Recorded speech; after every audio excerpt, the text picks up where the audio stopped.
Businessman Opinion. Mitra bisnis, berdasarkan survei yang dilakukan KPK kepada lebih dari 600 instansi tahun lalu, hanya 5% responden yang percaya bahwa pelapor tindak pidana korupsi atau whistleblower kasus korupsi akan mendapatkan perlindungan hukum. Nah, untuk itulah KPK akan memperkuat kerjasama dengan Lembaga Pelindungan Saksi dan Korban atau LPSK di masa mendatang. Apa komentar Anda mengenai perlindungan terhadap saksi atau pelapor tindak pidana korupsi di Indonesia? Silakan ke line telepon kami 633-9160. WhatsApp call juga bisa di 0816-924-924. Iya, begini. Selama penegakan hukum di negara kita tidak bisa menjamin kejujuran dan keadilannya, karena kita tahu selama ini penegakan hukum pilih kasih ya, atau tajamnya ke kalangan rakyat bawah, karena tapi tumpul ke kalangan atas. Apalagi kalau melindungi whistleblower atau si pemberitahu, oh itu ada oknum koruptor, yang koruptornya sekian. Kemungkinan kalau ada lembaga penjamin perlindungan saksi itu, yang terjamin mungkin bukan si saksinya, mungkin malah koruptornya, keluarganya yang dilindungin, kemudian ikut dilindungin juga gitu ya. Karena ya kita gitu sih, aparat oknumnya masih banyak yang bisa disogok. Gimana bisa menjamin udah pasti akan jujur dan adil? Kita kan tahu selama ini bagaimana penegakan hukumnya dan berapa banyak sih oknumnya, kemungkinan itu kan masih saja seperti ini keadaannya. Dan kalau hukuman bagi koruptor itu sudah hukuman yang paling berat yang bisa menimbulkan efek jerah seperti hukuman mati dan dimiskinkan, kemungkinan itu dijalankan whistleblower-nya juga aman-aman aja kemungkinan ya. Atau penegakan hukumnya itu benar-benar sudah bagus, tidak pilih kasih lagi, dan integritas moral dan akhlak para penegak hukumnya, aparat-aparat lainnya itu bagus, kemungkinan whistleblower terjamin aman. Tapi selama tidak begitu, ya kemungkinan sulitlah menjamin amannya whistleblower. Ini lebih cenderung koruptornya sekeluarga yang aman bisa-bisa kalau di negara kita. Kemungkinan seperti itu. Kan duitnya masih banyak sih, gitu ya. Udah lepas saja duitnya masih banyak. Hukumannya ringan dan dapat remisi dan bisa bebas bersyarat. Kemungkinan seperti itu. Masih kaya lagi pas sudah keluar penjara. Ke GBK main bola deh. LPSK tidak percaya. Kasian deh. Saya baru tahu tuh begitu ini yang nggak dilindungi. Atau mungkin belakangannya Pak dari dulu ya.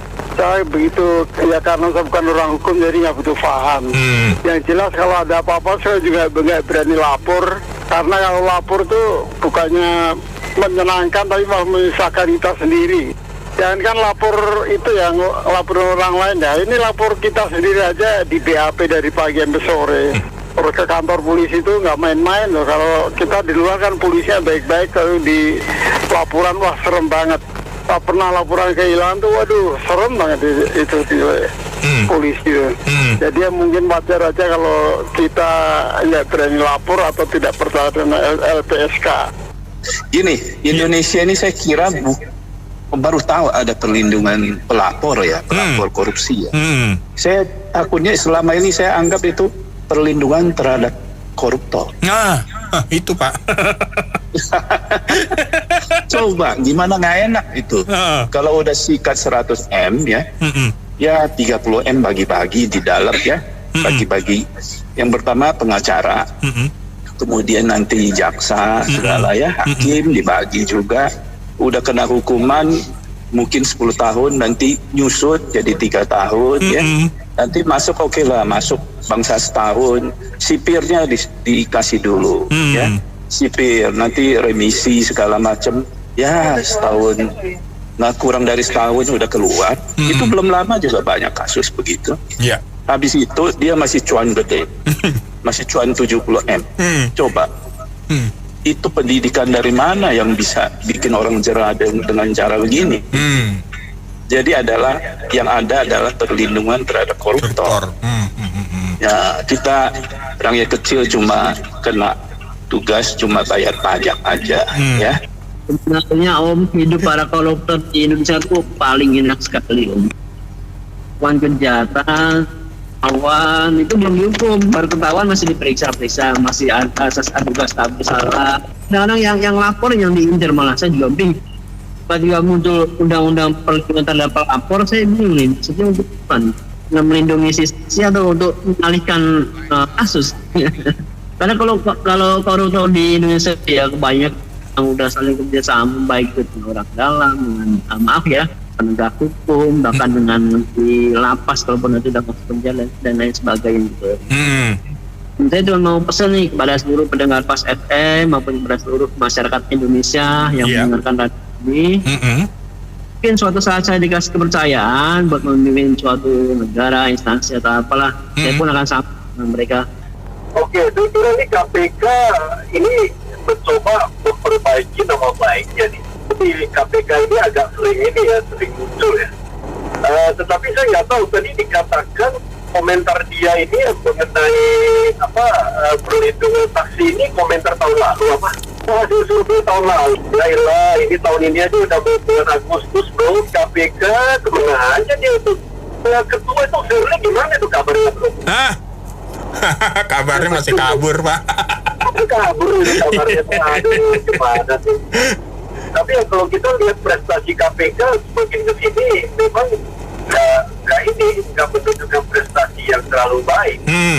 Bahkan dikatakan setelah kejadian ketuanya itu memperburuk lembaga ini. Apakah lembaga ini layak dipertahankan? Yang benar itu negara kan harusnya lembaga penuntut itu kan jaksa, polisi, termasuk juga kasus korupsi. Persoalannya di menipu Megawati kan jaksa dan ini tidak menjalankan tugas dengan baik waktu itu kan. Korupsi jalela kan, kemudian dibuat KPK. Tetapi faktanya kita lihat udah puluhan tahun juga KPK hanya tertangkap kemudian tuntut dan hasil tuntutannya hukuman dari lembaga hakim dan lain-lain potong juga nggak ada effort yang ekstra keras. Bahkan juga ketuanya terjerat gratifikasi yang sampai sekarang nggak ada berita. Jadi apakah komentar KPK hari ini bisa kita percaya? Oke. Ya kan? Tetapi tentu tanpa komentar atau survei KPK pun yang namanya saksi itu tentu harus dilindungi, kan ada undang-undang perlindungan saksi kan. Betul, setuju Pak. Betul. Ya kan itu ya harus, gak usah diulang lagi. Kalau KPK serius langsung boleh minta kepolisian dan langsung eksekusikan. Jangan udah survei setahun lalu baru sekarang dilontarkan. Kita lihat deh beberapa hari ini ada berita LP2M itu Lembaga Perlindungan Migran Indonesia, itu siapa ketuanya Benny Ramdhani. Komentarnya begitu keras itu yang menyangkut pengelola perjudian itu ya disebut inisial T. Oh inisial T, oke. Betul, bahkan beliau udah melontarkan ini disebutkan di depan Presiden, Kapolri dan Panglima TNI. Jadi mudah-mudahan komentar ini nggak ditarik kembali. Yang perlu kita tegaskan, ini Presiden baru nanti Prabowo itu hukum ditegakkanlah. Akar persoalan kita itu korupsi. Setuju Pak. Dari semua penyelenggara negara kalau tidak tegak kepalanya menunjukkan kualitas dirinya terhadap korupsi, bawahnya ikut. Bukan hanya bawahan ikut, sampai masyarakat kelas bawah pun ikut. Pasti. Kita lihat korupsi yang sederhana, ringan aja kita lihat di jalan dan yang utara sekarang Jakarta itu semuanya pasti ada Pak Oga minta. Bener. Itu sebenarnya korupsi keras ringan itu. Betul. Itu paling parahnya lagi dekat Senayan yang notabene dekat ada pos polisi di situ putaran juga tiap hari dijaga. Nggak ngerti itu mau jadi apa sih. Oke. Jadi gini, kalau ada kepastian hukum, ya equality before the law ya, kesamaan hukum bagi setiap warga negara, itu orang nggak sanksi, ya baik memberikan kesaksian tentang apalagi makna apa terjadinya insiden korupsi ya, itu pilar yang cukup melemahkan dan membutuhkan perekonomian maupun kesaksian-kesaksian lain. Itu saya kira orang tidak ragu kalau ada kepastian untuk melindungi, memproteksi dirinya dan keluarganya. Tapi kalau tidak, ini yang menjadi keraguan-raguan.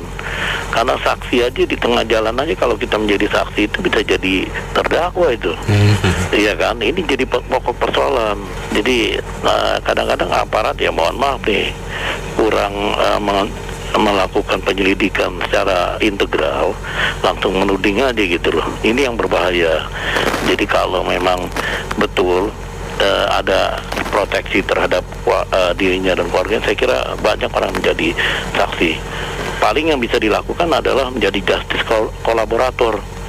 Dia terlibat dalam satu perkara, dia akan mengungkapkan semua persoalan-persoalan yang terjadi dengan tujuan untuk mendapatkan keringanan hukuman. Itu paling yang bisa dilaksanakan. Saya kira untuk menjadi saksi itu tanpa ada kepastian hukum pelindungan, saya kira kalau KPK juga tidak bisa menjamin, orang sungkan ya. Orang bahasa Jawa bilang sungkan, tidak enak lah.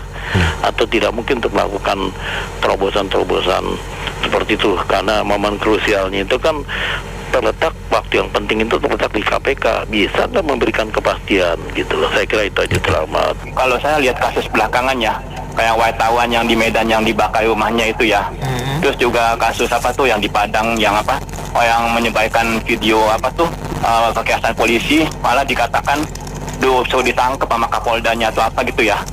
Terus juga kasus yang masalah Eki Vina tuh yang dibunuh itu juga kayaknya di Mabes juga, Polri juga Kadifumasi kayak waktu itu sepertinya melindungi Bu ya, melindungi bahwa itu Diana itu betul ya.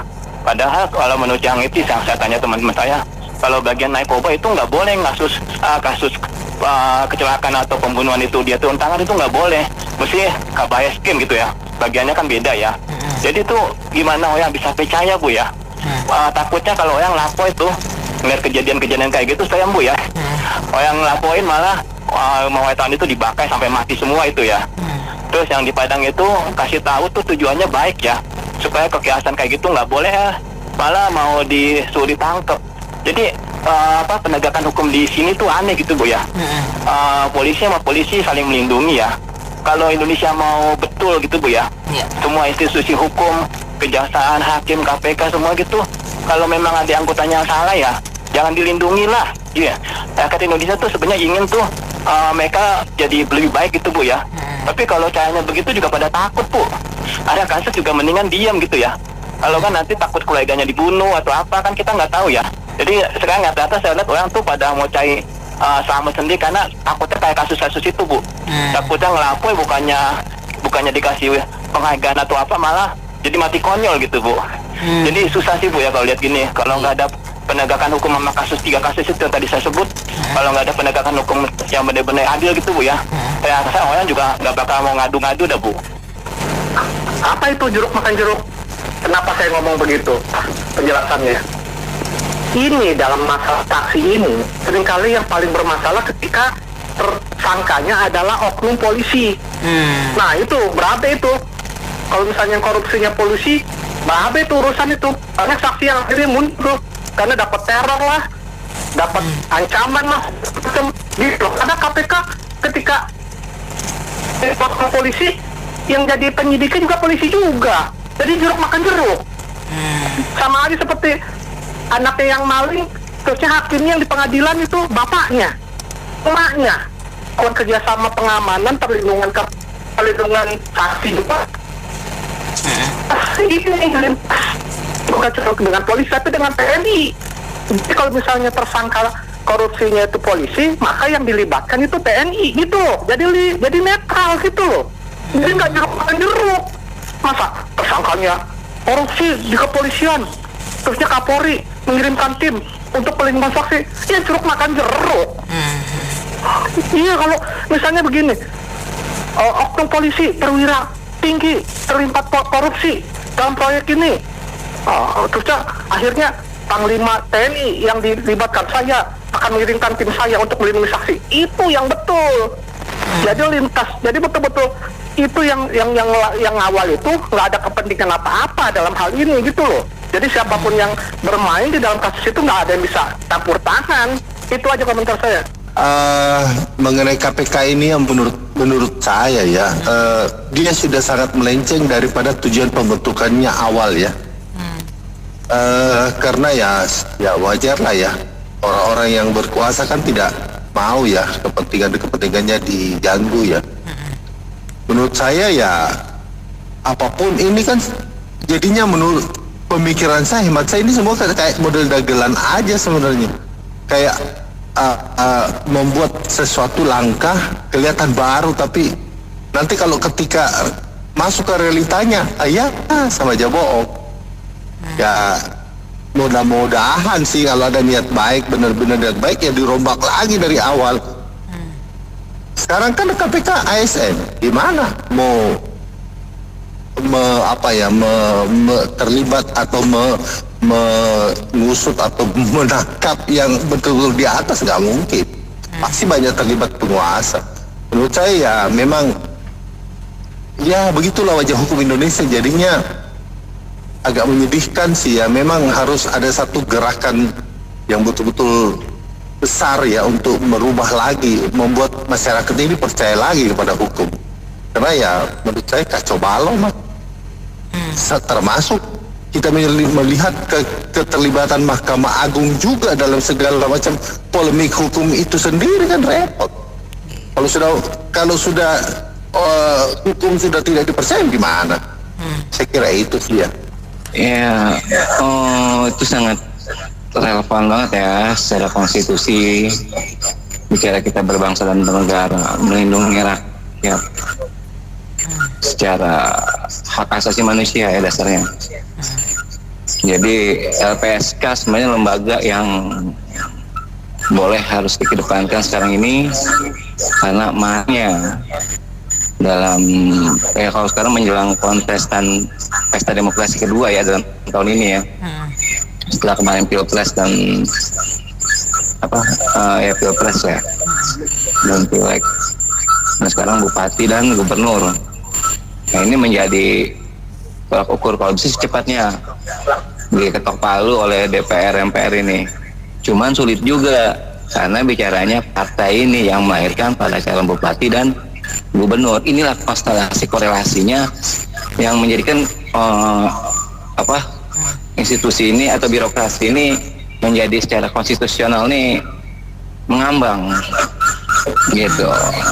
Jadi Undang-Undang 1445 ini menegaskan perubahannya secara cepat gitu. Nah, gitu kan proklamasi Indonesia seperti apa sih kata Bung Karno dan Bung Hatta itu kan secara singkat bukan cepat, secara singkat gitu perubahannya. Sebenarnya harus penting gitu. Kalau bisa besok juga harus di sini kan nih ketok palu kan gitu kan. Kalau Akong punya pribadi pendapat ya, KPK gimana pun ganti orang ya orang pasti udah gak percaya tau. Dia harus ganti nama, ganti instansi, tau gak? Walaupun sekarang cari orang yang paling jujur, paling benar, orang udah gak percaya kok. Dia tuh seperti makanan tau. Kalau makannya orang pernah makan sakit perut ya, merek itu gak laku lagi, orang takut, bener gak?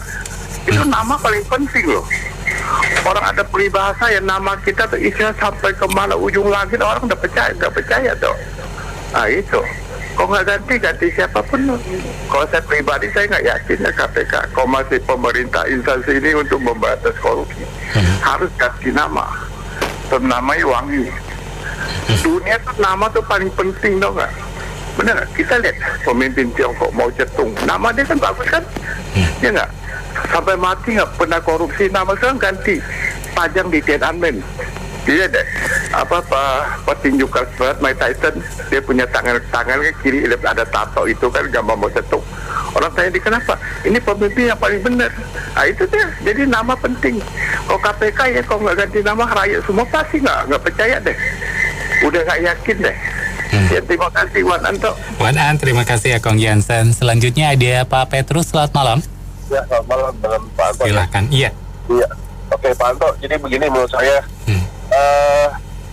integritas KPK memang sekarang harus dipertanyakan, terutama bagi orang-orang yang whistleblower ya. Kenapa bisa dibilang begitu? Karena Firly Bahuri pimpinan KPK-nya aja melakukan semacam triki yang memperjualbelikan integritas dia gitu kan, padahal dia juga seorang polisi gitu kan. Nah ini yang menjadi momok dan pukulan berat bagi Indonesia, di mana KPK itu yang dipercaya, tapi kok malah sekarang jungkir balik gitu, 140 derajat sekarang dan mereka di posisi 0 gitu loh.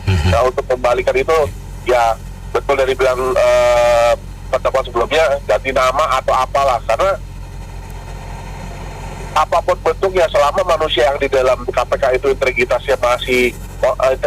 dan moralnya masih bukan lemah lagi, tapi memang masih pikirannya duit dan korupsi, nah itu nggak akan bisa beres gitu loh. Karena apa? Nggak hanya KPK, dari jaksa agung, hakim, ya kan, polisi, semua sampai yang berurusan sama hukum maupun angkatan darat, angkatan segala macam, kalau saya bisa bilang ya masih bisa mental korupsi juga sih kalau saya bilang gitu loh. Ya kan, kenapa? Ya contohnya gampang deh, kalau polisi bisa ada pungli, ya kan, tidak berjalan, orang ditilang masih bisa salam tempel gitu loh. Itu masih ada kalau bisa dibilang, mau bilang nggak pakai ITLE, terus sekarang udah digalakan lagi di lapangan, tetap aja salam tempel itu masih ada kok, gitu kan. Terus banyak hal-hal yang sebenarnya ya perjualbelikan perkara dari jaksa agung, hakim segala macam. Nah itu yang makanya saya bilang sebenarnya mereka ini integritas dan moralnya pada saat mereka bekerja, pada saat mereka diangkat diambil sumpahnya gimana ya, pertanyaannya gitu loh kan. Kan mau bawa Indonesia kemana gitu kan ya, apakah mereka punya namanya rasa apa ya, kebanggaan atau kebangsaan terhadap Indonesia sih gitu loh, ya kan. Kenapa yang jangan ngeliat orang lain juga deh, tetangga sebelah deh, kita diri sendiri dulu aja deh gitu loh, ya kan. Termasuk pegawai negeri juga kalau bisa dibilang juri-juri waktu untuk nyantai juga ya nyantai di kantor juga gitu kan. Makanya saya bilang tadi, integritasnya, moralnya itu yang perlu dibaikin gitu loh. Caranya seperti apa, itu yang mesti dipikirkan oleh pemerintah. Mati kata apakah perlu perbaikan apa sih gitu loh, dari sisi moral kah, dari sisi etika kah, ya kan. Kalau bilang beragama, semua orang Indonesia di beragama kok, tapi tetap aja namanya korupsi tetap jalan gitu kan. Jadi sebenarnya apa gitu loh, ya kan, jadi masalah bagi Indonesia gitu loh. Orang-orang yang dari tadi duduk di pucuk-pucuk pimpinan mau di KPK, polisi segala macam gitu loh, ya itu pertanyaan terbesar sih bagi bangsa Indonesia. Ya, itu isi saya. Terima kasih. Gini ya, KPK itu udah nggak punya prestasi, nggak usah cari alasan mengatakan bahwa yang mau jadi whistleblower itu nggak ada yang mau karena takut. Kalau udah mau jadi whistleblower itu nggak mungkin takut, karena itu udah resiko. Yang ada adalah memang di kita ini satu sama lain saling menutup. Kalaupun yang ada itu adalah rakyat biasa yang akhirnya mati konyol. Kenapa saya katakan seperti itu? Contoh, orang partai merah aja yang anaknya lapor tentang pajak di Sumatera sana itu dilecehkan atau malah dikambing hitamkan atau malah dipenjarakan, dan bapaknya sudah minta tolong dengan partai tapi juga tidak digubris. Ngerti artinya apa? Artinya hampir semua itu koruptor. Cuman saja belum ketangkap. KPK nggak usah dia ngeles kanan kiri. Coba aja saya mau nanya, proses daripada 1.000 ton beras busuk DKI Jakarta pada saat tahun 2021-22 itu terus gimana? Bukankah itu kata Ali Fikri yang lalu, kalau ada seperti ini bukan digo-publikkan, bukan ke sosial media, tapi laporkan ke KPK. Tapi faktanya KPK udah tahu pun buktinya sampai sekarang apa? 1.000 ton beras nunggu dimakan tikus. Selesai habis ya sudah, titik. Jadi Indonesia rakyatnya lupa. 1, 2. Tahun lalu di Kementerian ESDM itu ada korupsi, kalau tidak salah ingat ya, saya males Google udah. kalau nggak salah ingat tentang markup gaji atau gimana kayak gitu. Terus oleh ketua KPK yang dituduh adalah ketua KPK kong kali kong dan membocorkan rahasia kalau mau disidak, kalau mau diperiksa kayak gitu. Oke. Sampai rame ke publik. Terus ternyata beberapa hari ini di Dirjen ESDM digerebek oleh KPK, tapi setelah ketua KPK-nya nggak ada. Artinya apa? Artinya dulu itu benar kan? Tapi apa? Nggak tuntas kan? Yang dibunuh cuman orang kecil saja. Terus ditambah lagi, ada yang namanya Ibu Linda laporan bahwa penyidik KPK terima transfer segini-segini, berapa juta US dollar, 2 juta US dollar atau berapa, terus rekamannya udah diserahkan ke Ali Fikri juga, buktinya apa? Juga sampai sekarang baunya aja nggak ada kan? Nah, hal-hal seperti ini jadi nggak usah deh.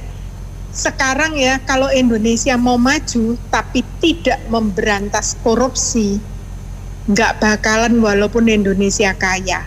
Dan rakyatnya nggak bakal bisa memiliki kesempatan untuk menjadi cerdas. Karena apa? Uangnya dikantongin oleh orang-orang tertentu saja, sementara rakyatnya miskin, nggak bisa sekolah, nggak sejahtera. Terus gimana bisanya maju? Ya, yang penting adalah siapa yang menang. Nah, ini bukan cuman KPK aja, juga sama dengan Pak Petrus tadi ngomong, kepolisian, kejaksaan, sami mawon. Jadi nggak ada gunanya. Makasih. Iya, ini KPK 600 instansi hanya 5% yang percaya. 5% dari 600 itu 30. Dan 570 nggak percaya dong. Ini menilai Indonesia ini, sebetulnya nggak hanya Indonesia ya, tapi khusus karena yang dibahas Indonesia, KPK, penyebabnya itu UMR, Mbak Nena. UMR itu singkatan dari ini dua-duanya ya, baik pejabat, aparat maupun rakyat. Jadi kalau pejabat itu UMR, urat malunya rusak. Kalau UMP urat malunya pedot. Malunya putus. UMK urat malunya kotor. Ngerain koplak. Enggak lanjut. Nah, terus kalau rakyat, UMR-nya apa? Urat marahnya rusak. Jadi sekarang rakyat mau marah sama siapa? Kerusakannya total. Urat marahnya kotor juga UMK kan. Nah, UMR yang paling berat untuk diperbaiki ketika urat moralitasnya yang rusak. Rusak tadi udah, kerusakannya udah total. Orang nggak punya malu lagi sekarang. Coba apa itu namanya itu alumnus paling memalukan, ya kan bukti kan nggak punya malu kan. Begitu juga profesor-profesor etika moral. Nah, urat moralitasnya rusak tuh. Jadi ketika kerusakan itu di moral, waduh. Dan yang paling rusak itu yang di sono tuh, yang di Senayan itu, koboi-koboi itu. itu yang punya kewajiban untuk memperbaiki, mendandani politik Indonesia ini. Saya khawatir nanti bukan tenggelam ya, tapi Ibu Pertiwi ini marah. Lihat waktu Pak SBY, Oktober dilantik, Desember tanggal 26 terjadi tsunami di Aceh. Waktu Jokowi 2014 nggak ada apa-apa kan relatif. 2019 ketika dia membuat keputusan KPK dirubah menjadi ASN yang tadinya independen, 2020 apa yang terjadi? COVID-19.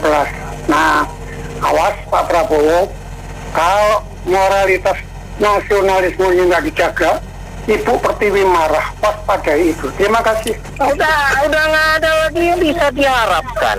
Semua nggak ada. Ngomong sama Tuhan nggak ada. Katanya cobaan.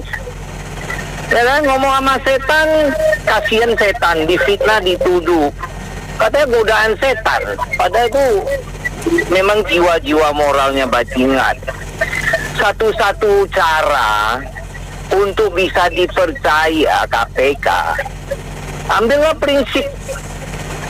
Ingat nggak Presiden Cina yang kalau nggak salah sekitar tahun 95 atau 98 lah, Presiden Cina Xu Rongji. Ya, sewaktu dia terpilih ditanya, apa kamu bisa benar-benar menghilangkan korupsi? Padahal di Cina korupsinya luar biasa, 80 sampai 90. Apa kata presidennya? Kasih saya 100 peti mati. 99 kita pakai untuk koruptor, 1 untuk saya pribadi. Kalau saya korupsi, babat habis sama dia. Di Indonesia kenapa tidak bisa diadakan hukuman matinya di DPR, MPR, Kejaksaan, Kepolisian, apalagi BPK yang disuruh ngawasin BTS 40 miliar atau 12 miliar. You know? Karena mereka tidak punya political will yang benar-benar jujur untuk membangun negara. Oknum-oknumnya ya, ingat, oknum-oknumnya itu bajingan. Mana mau disahkan itu? Hakim-hakimnya, MK, jaksa, aduh, lebih kotor dari comberan, lebih parah daripada virus COVID. Nah, jadi kalau mau dipercayain, ujung-ujungnya 3 kok. Politikusnya pilih yang bagus, hukumnya ditegakkan, ekonomi agak lancar, hukum mati diberlakukan. Nah sama itu politikus dan lain-lainnya, semuanya juga cari duit. Nah sekarang KPK itu kan mengawasi polisi, hakim dan kejaksaan. Ya sama aja. Mereka sih coba lihat sekarang apa yang ada. Sama aja, mereka juga terlibat. Jadi menurut saya ya itu melihat situasi kondisinya KPK ya mau diapain juga tetap aja sama. Welcome to Indonesia. Dari penegak hukumnya juga kan atau gimana kan? Ya kan dari kasus-kasus yang kemarin itu malah disuruh minum air kencing lah, udah itu ada yang dipukulin lah. Jadi dari pengalaman kemarin yang menang yang ada duit lah, nggak mungkin kita bisa menang. Kita mau masuk pengadilan aja ya, menuntut aja itu harus ada kalau nggak salah 5 juta. Itu yang resmi ya. Belum kalau kita mau ngajukan ke polisi, itu beda lagi. Kalau mau ke P berapa tuh ya, P21 ya, itu beda lagi. Jadi perlindungan saksi buat apa kalau misalnya penegakan hukumnya itu masih bisa disuap? Itu. Jadi mau lindungi saksi juga ya nggak apa-apa saksinya, tapi kasusnya nggak menang atau nggak diselesaikan percuma kan? Itu saya mau bilang, kalau dulu kan KPK independen, belakangan diganti jadi ASN, ya. Itu kan jadi bedanya apa gitu kan? Bedanya cuman ketuanya merajalela jadinya pan. Nah sekarang mau kerja sama, pasti juga cuan bersama lah gitu. Ada yang percaya. Cuan bersama untuk bersama. Makasih ya. Iya, terima kasih Bu Wati. Jadi baik mitra bisnis, kita cukupkan sampai di sini. Opini komentar Anda kami tampung dalam Businessman Opinion. Terima kasih yang sudah bergabung. Saya Mary Agustian.